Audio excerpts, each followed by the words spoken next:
All right, so when you're drawing with the countertop tool, you're going to be following four rules, okay?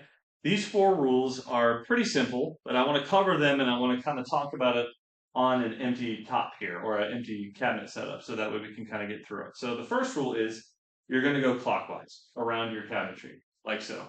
Now the reason for this is the software is going to automatically put an overhang on there for you. If you go counterclockwise, it will put the overhang inside the cabinetry. If you go clockwise, it puts it outside the cabinetry. It's a basic positive negative kind of concept for your countertop.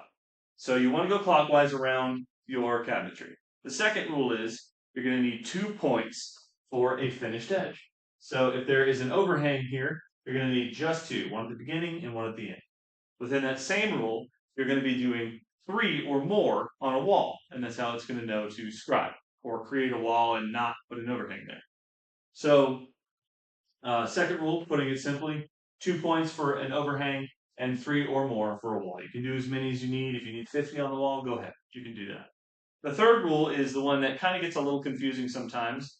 Just covering that is going to be you need to do all of your overhangs first, right? So once you're looking at this entire top here, that kind of tells you where your start point is going to be.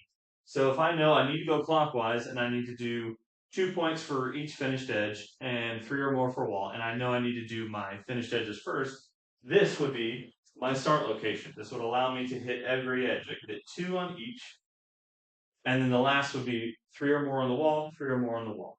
So putting that simply, do all of your edges before your walls. The reason for that is once the system starts scribing, it continues to scribe. So once it sees a wall, basically everything after that would be a wall, regardless of how many points you take on it.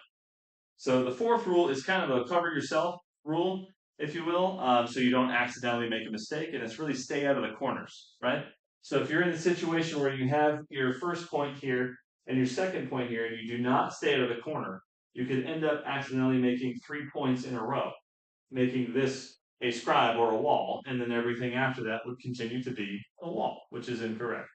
So you want to give yourself about an inch, 2 inches out of the corner. You can play with that number a little bit, but if you do that, you'll be successful. So just a quick recap to put this as simply as I can. One, go clockwise.